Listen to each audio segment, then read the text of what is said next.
Welcome back to Destination Unlocked with me, Daniel Edward. Just about ready to depart. Please make sure your seatbelt is not fastened and do make yourself comfortable. In today's episode of Destination Unlocked, we're chatting to Francesco Casale of Cyclo Holidays about Emilia Romagna. Now, Italy is one of my absolute favourite countries, and if I were to move to Italy to live there, I would move to Bologna, which is within this region of Italy called Emilia Romagna. But today, Francesco is going to take us wider than that. He's going to take us to some of the countryside, some of the villages, some of the other towns.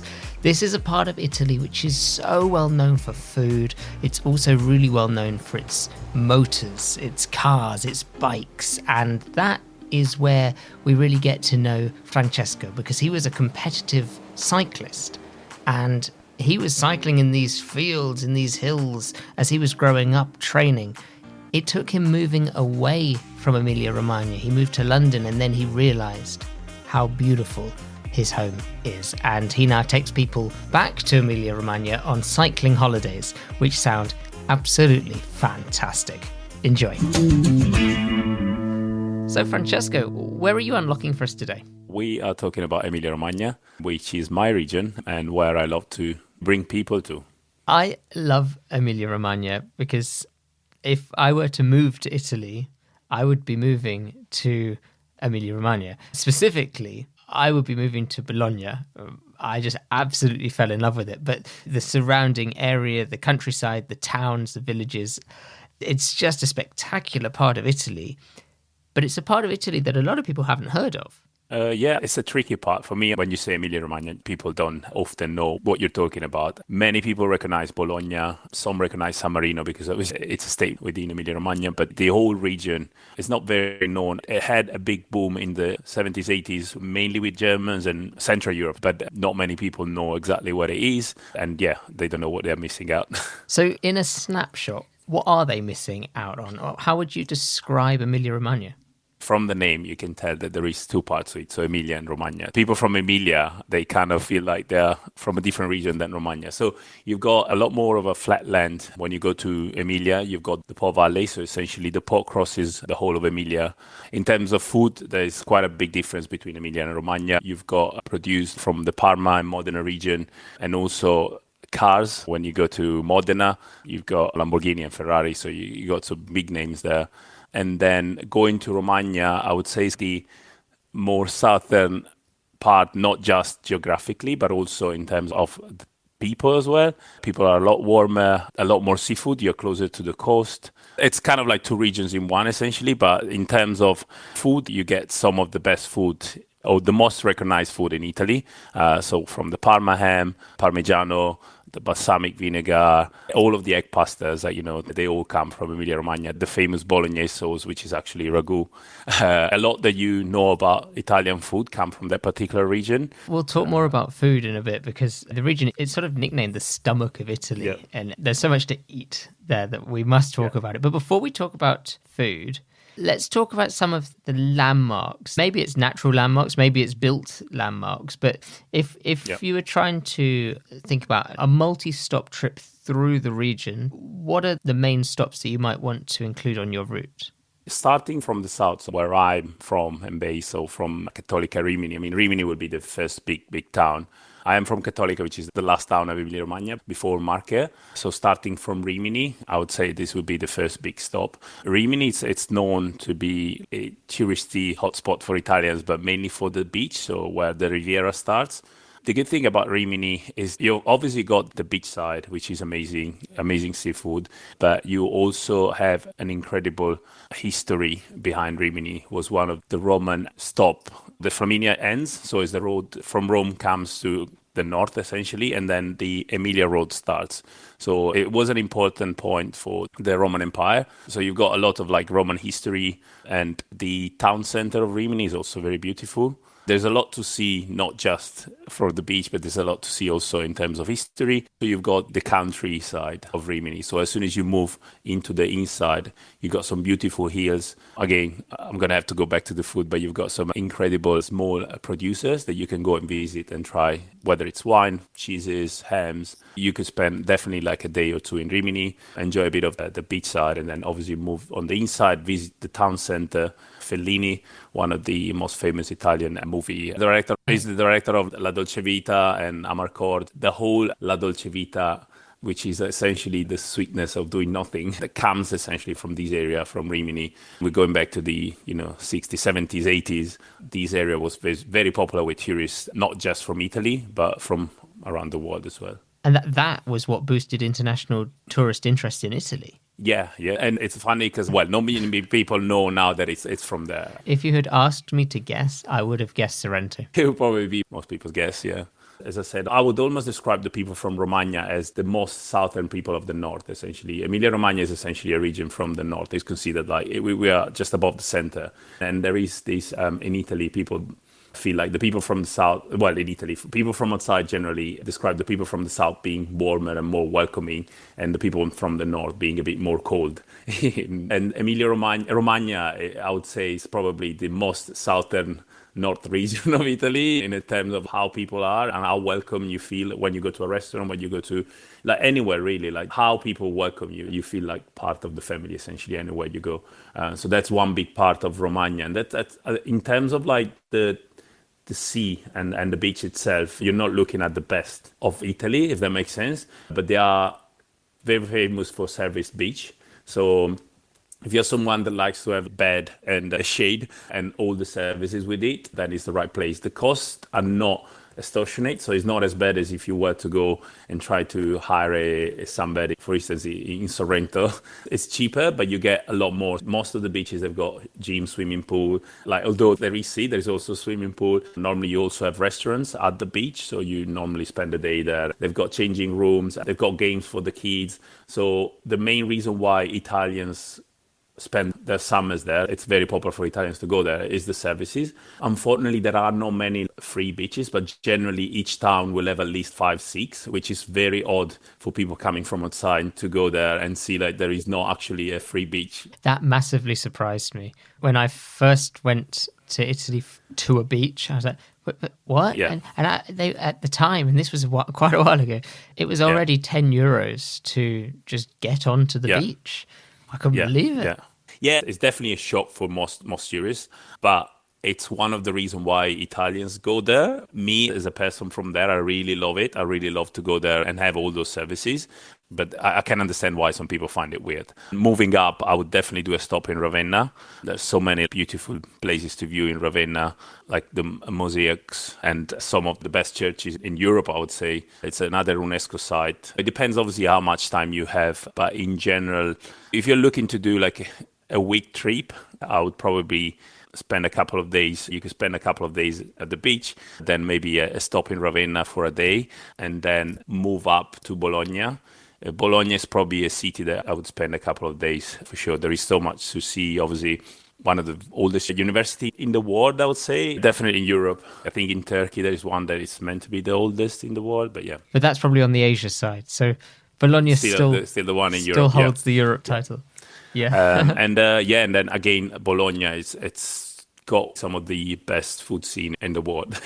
What you get for your money as well, the quality of food, even in just a general osteria, which is, osteria is essentially what used to be the stop for people traveling, like where the oste, which is the host of the osteria, would bring your plate out, and it's what they serve for the day with just your small glass of wine. I don't know if kind of like what I'm picturing, but it's like the osteria glass. It's like a tiny, small glass that it would almost be considered like a shot glass. A jar would come out, so you wouldn't have the fancy bottles, but it's just the local wine, and there is one. There's not many options, but it is a great wine. Obviously, nowadays, the osteria is going to be more fancy. You've got a few options in terms of wine and food, but the price is still very reasonable, and you get really good quality food. Generally, the pasta is homemade and everything is locally sourced. And this is one thing that I really love about Emilia Romagna, because of like having a lot, like even in Rimini and obviously the Riviera, having a lot of Italian going on holiday there, you're not really able to get away with tourist traps. That's a really good point. You get really authentic Italian food. The best meal I've had in Italy so far was in Bologna, and it was in this cafe. It didn't look like anything from the outside. If I had seen that cafe in London, I would have walked past. There's no way I would have gone in. And I went in and I had risotto. Oh my gosh, it was the best risotto I've ever had. And it was cheap. It was really reasonably priced. It was delicious. And it wasn't fancy. It wasn't showing off in any way. It just knew it was good, and it was good. Yeah, I mean, that's one, like, some of the best meals I had. I do like eating, obviously, as an Italian, even like Michelin star restaurant, fancy places. But I would say some of the best meals I've had, it would be in places like you are describing, where you wouldn't expect. Generally, in these places, the owner is the person cooking. And I think it reflects the love for what they're doing. You get all of that. So there's a lot into play. And generally, it is great food. So all of that combined together makes it into a great experience. And of course, being not expensive makes it more enjoyable at the end of the meal if you've had a great meal. 100%. We're going to talk more about some of the other towns in Emilia Romagna in a moment, but I want to talk about cycling, because this is really the way that you experience it the most, and the way you share the region with people. You've started a company called Cyclo Holidays. You take people specifically out to see places on bike.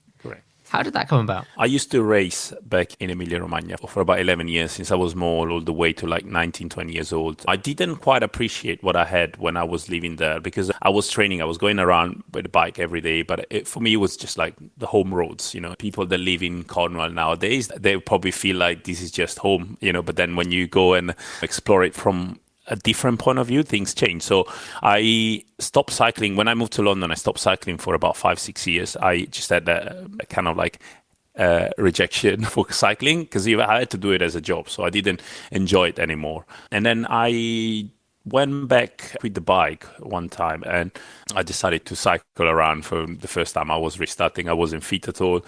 So every climb was a struggle. I remember like going up this hill and getting to the top and just looking around, and I just suddenly realized how beautiful like the landscape was and what I had around me. It was spring, so obviously it was sunny, perfect temperature for cycling. I just had this moment of realization, and it came back to my mind. I really want to bring people here. Surely people should know more about these. The food they eat comes from our area. Every time they talk about Italian food, a lot of what they talk about is from our area. So why people don't come and see it themselves? And obviously the cycling. There is a massive culture of cycling in Emilia Romagna. I had previously started my own bicycle repair. I think that gave me the courage to try and fulfill all my dreams, which is, being in the bike world, but also start Cyclo Holidays, which would be bringing mainly British people to Emilia Romagna. The other thing that we do with Cyclo, we have a community which is growing incredibly fast, and it's quite exciting for me. So we organize 3 free rides per week in London where people can join. I try to include all levels possible, from people that show up for the first rides all the way up to people that have been cycling for a long time and they are quite fast. So I try and keep those rides open. For me, it's a way to get people talking about cyclo and eventually come on a holiday and hopefully to Emilia Romagna. To leave Emilia Romagna just for a brief moment, if someone is in London and wants to join your community, how can they do that? We normally use Strava. If you look for Cyclo on Strava, I don't know if you know the app, but it's what people use generally. If you cycle, there's a 99.9% chance that you're using Strava. It's a way to record your activities, but it's also a great social cycling platform, because you can watch others, what they're doing, what rides they've done, and kind of give them a kudo and comment on their ride, essentially. So anyone that cycles generally uses a Strava. So we have a club on Strava, and you can join that and join any of our rides. We also have a WhatsApp chat where we post all of our activities. And finally, if you go and look for Cyclo Holidays on Instagram, then you can see everything we're doing, from the community rides to the holidays and any other event that we do. That's such a great idea. Going back towards Emilia Romagna, there's flatlands and then there are also some hills. Yeah. You're just north of a mountain range. Yeah.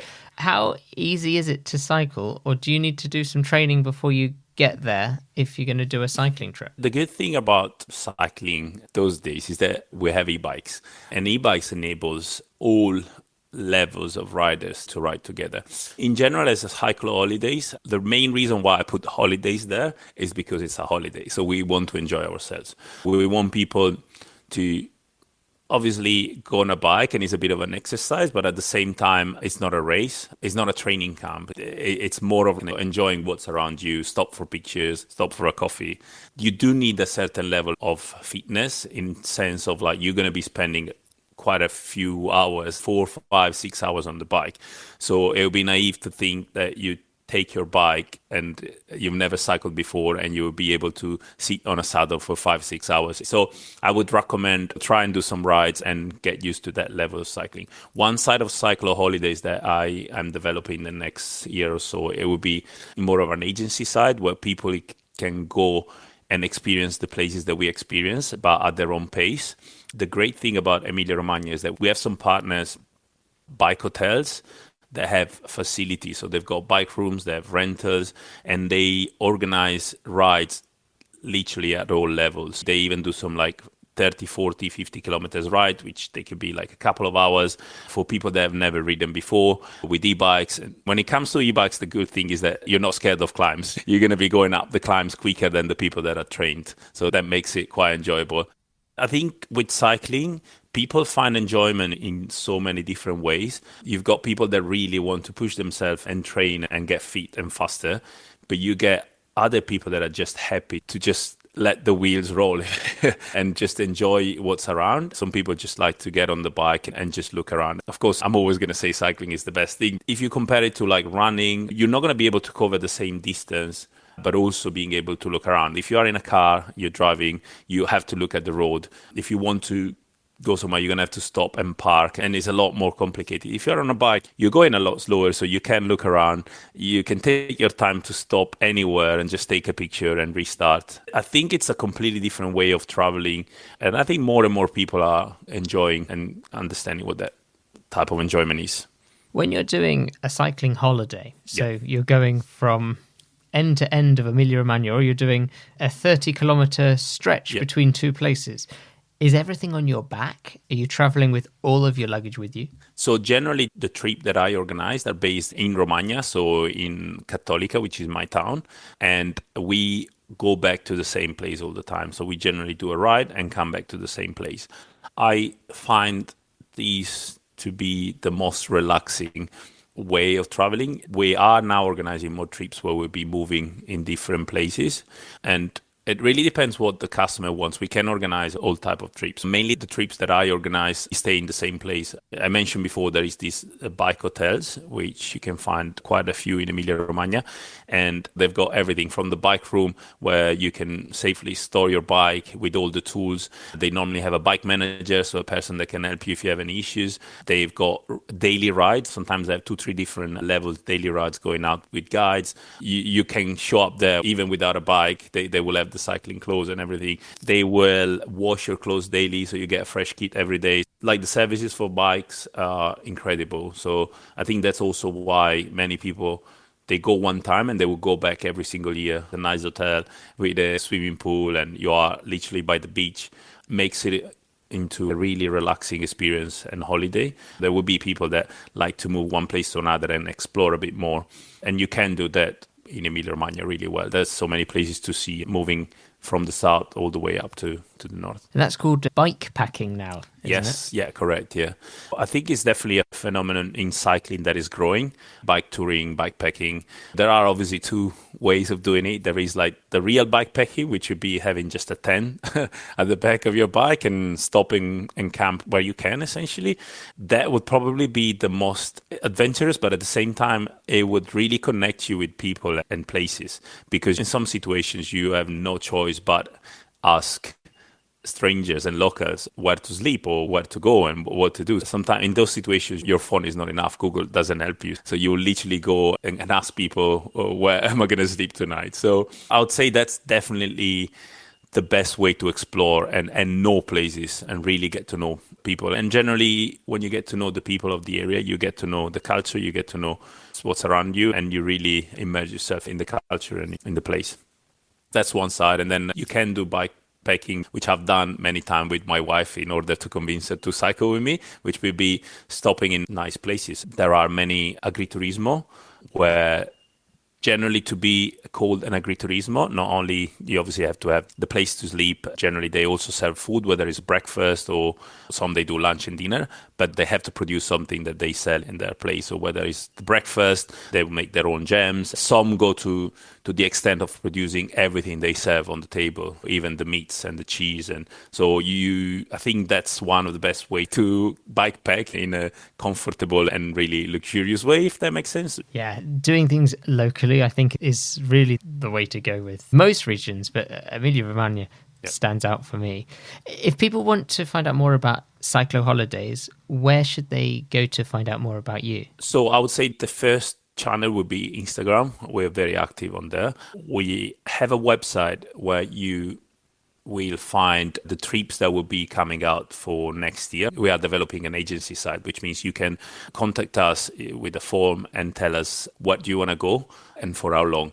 Generally, we tend to first create a trip, go with our guests as a group, and then advertise that area, not just in Emilia Romagna. Obviously, the main focus is Emilia Romagna, but generally we tend to organize a trip first, go there with our guests, and then having a local operator we work with for those trips, and that gives us then the possibility to offer the same trip for anyone else that want to experience that area.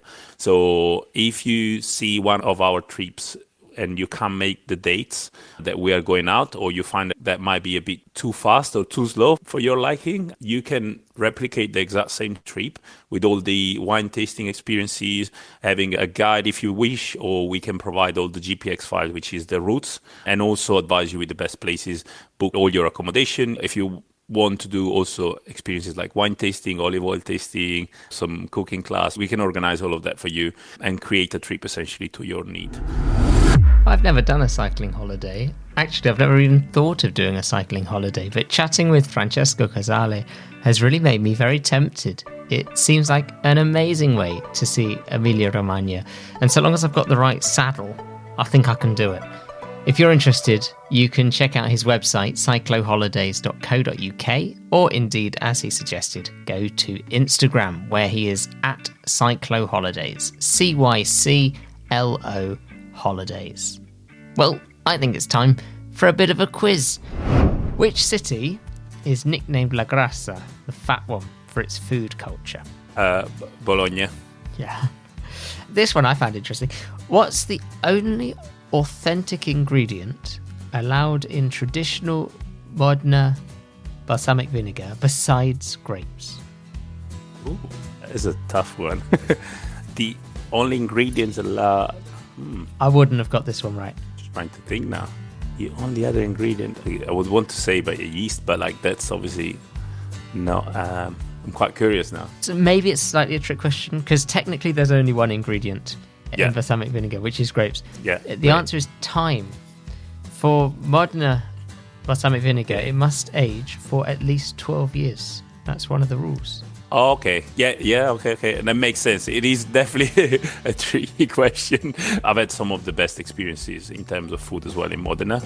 One cool thing about going to the balsamic vinegar would be anywhere in the town there are shops that sell balsamic vinegar, but they generally are from producers, and they would show you and let you try all their best vinegars from, the 12 years old all the way up to the 30 years old. You'll probably end up leaving with one anyway. You'll probably buy one. You might not buy the 500-pound bottle, but once you've tried a few, you'll probably leave with the bottle anyway. And it's essentially the best way to do a balsamic vinegar tasting, completely free. There is also a beautiful market, an open market, where you can literally try all the best food of Modena, from all the hams, the cheese with the best balsamic vinegar. It does sound like Modena is the place to go if you're a foodie. Yeah, I did actually visit Osteria Francescana, which was for 3 years in a row voted the best restaurant in the world. So this was a present from my wife for my birthday, and it was the chef Bottura, rated one of the best chefs in the world. He's from Modena,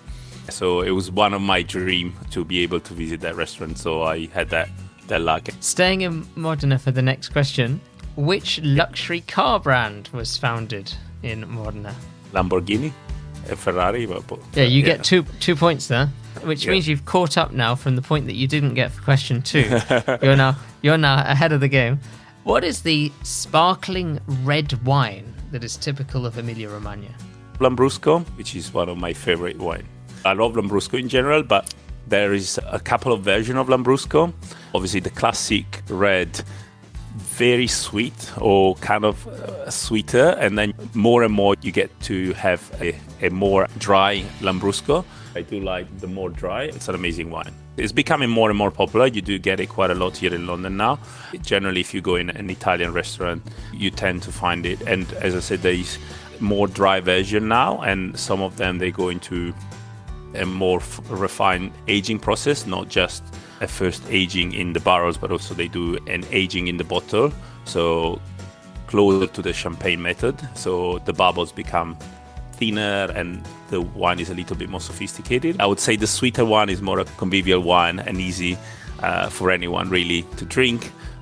The drier, it goes well with most of the meal, with seafood or with meat and cheese, sometimes with some pasta dishes as well and fish. So it's a very versatile wine. Final question in our quiz. What pasta shape is Bologna famous for serving with ragu? Tagliatelle, but what? Yeah. I mean, pappardelle, tagliatelle, I mean, Specifically, it is not spaghetti. No spaghetti, no, definitely not. I don't think I've seen spaghetti with Bolognese sauce in Italy. Is not something you might have it at home when you are small, like a child. You might be allowed if for some reason you've run out of tagliatelle, but not generally. That's not there's not the go for. When it comes to tagliatelle pasta, you have tagliolini, which is a thin tagliatella, then you have tagliatelle, which is the standard size, and then you have pappardella, which is the wider one. Thickness wise, we are at a similar thickness, but width changes, and normally is to be served with different type of sauce. So the tagliolini suits very well seafood, tagliatella with the ragu, more commonly known as Bolognese, and then the pappardella would go really well with some wild boar and like some more sort of wild animals. Why didn't it get called taglione? I don't know. That's a good question. I don't know why they changed it. It gets a totally different name. If people are heading to Emilia Romagna and they don't speak Italian, are they going to do okay? Can they get by? Bologna for sure. It's a bigger city and there's a lot more young people, if that makes sense. If you move inland, that's when you're going to struggle a bit more. But you will find a way to communicate. I wouldn't be scared of, how am I going to order food or am I going to survive? You will be able to survive. Nowadays with your phone, you can use, your phones. It's like everywhere, essentially. If you are in more touristic places, like in Romagna, you will definitely find a lot of people that speak English. Generally, the older people they might not be able to have a conversation with you, but they will understand the basics. But the younger generation, definitely, more and more people. It's always been an issue all around Italy. We do study English. Essentially, we start studying English when we are 5, all the way up to like 18, 19 years old, the bare minimum. So, I mean, I think, but you must study until you are 15 in Italy, and everyone studies English from when they're 5. And just a few words so that people who don't speak Italian can go with something just to get into it. How would you say hello to people in Italy? Ciao, which is ciao, probably yes. Everyone knows ciao, yeah. Please? Please is per favore. Per favore. Thank you. Grazie.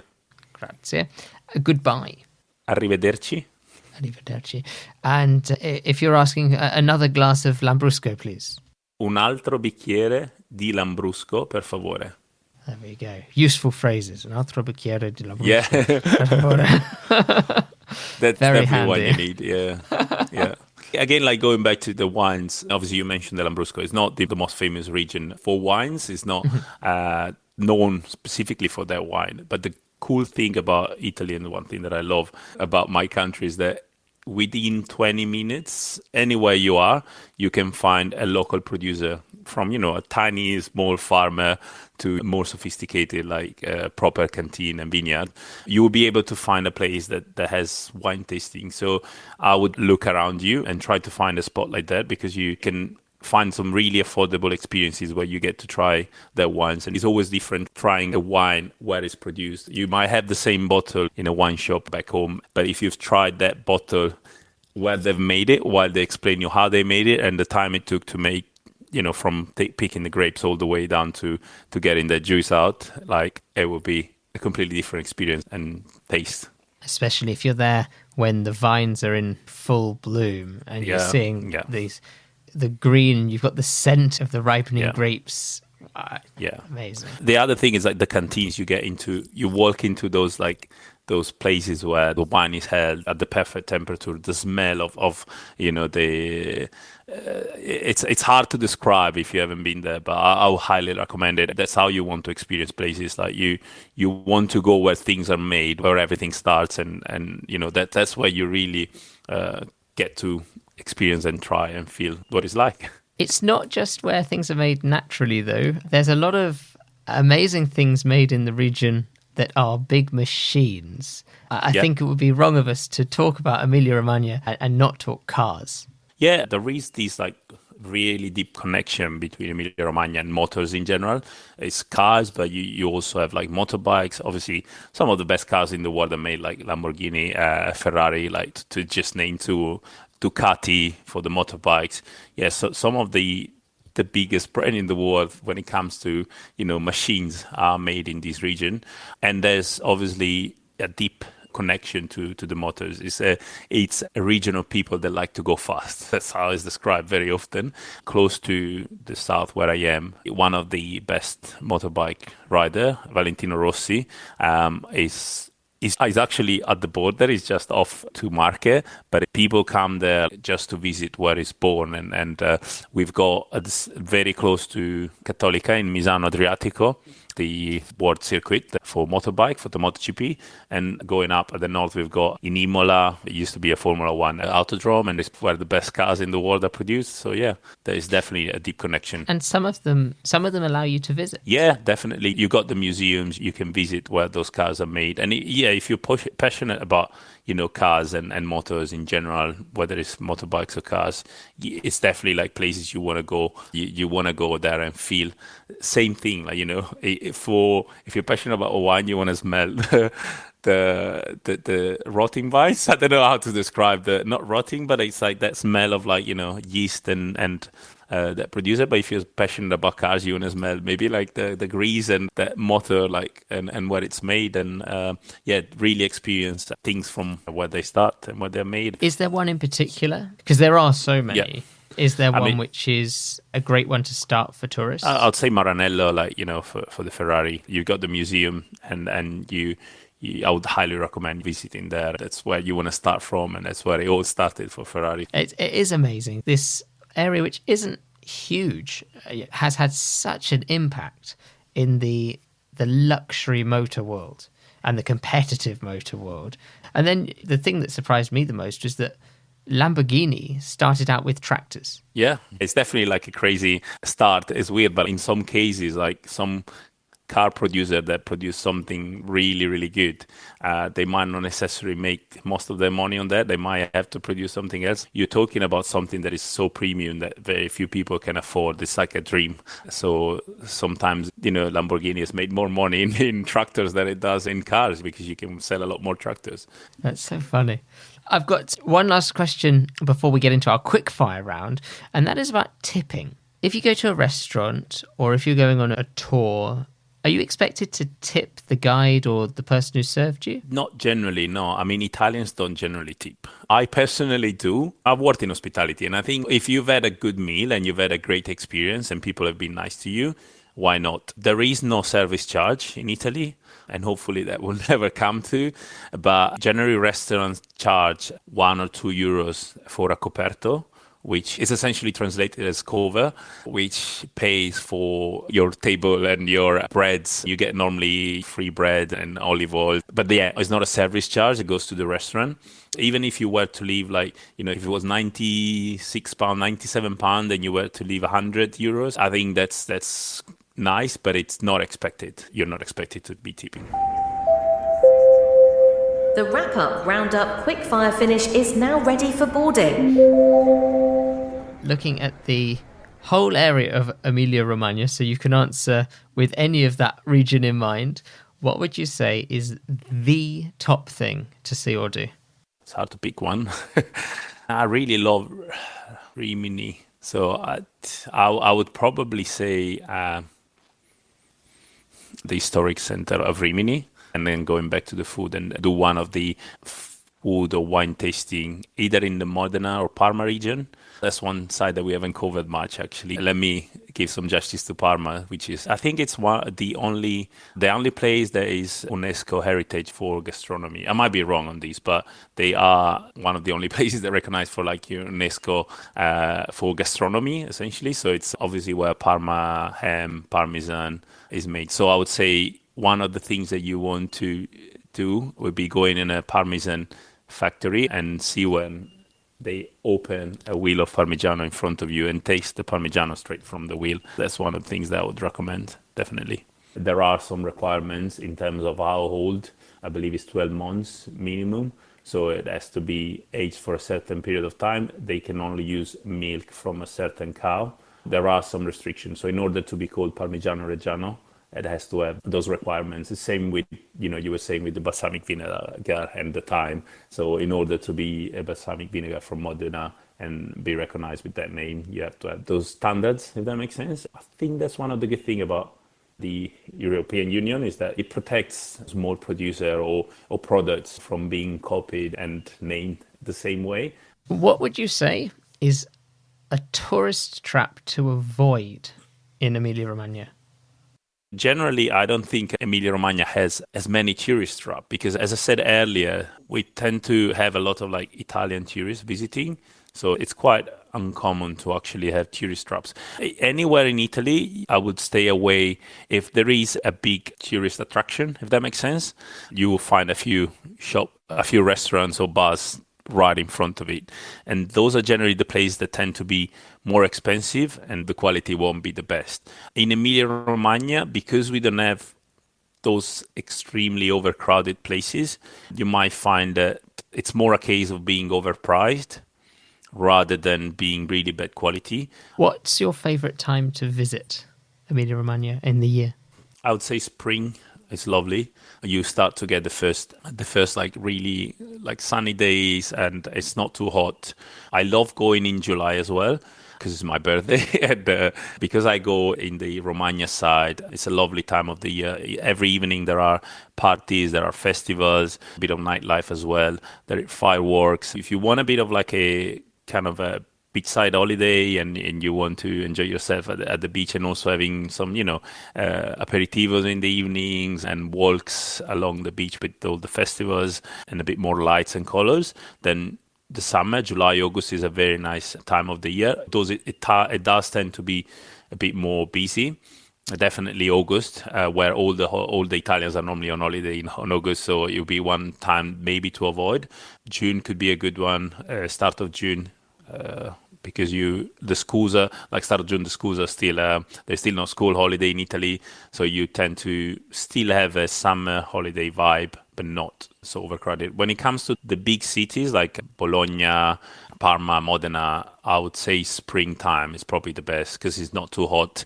The colors are, as soon as you get out of the town, you start to have the flowers, the green all around you is beautiful. Definitely spring or autumn. Possibly more spring. Mm-hmm. What's a good book or film or TV show about the destination area if people want to get in the mood for Emilia-Romagna before they go? It has to be Fellini, so it has to be La Dolce Vita or Amarcord. It gives you an insight of the characters of people from Emilia-Romagna, the hospitality, the way of being the people from the south in the north, if that makes sense. The next one I think is going to be a really hard question. What is the top food or drink to try in Emilia-Romagna? It's really hard. So, I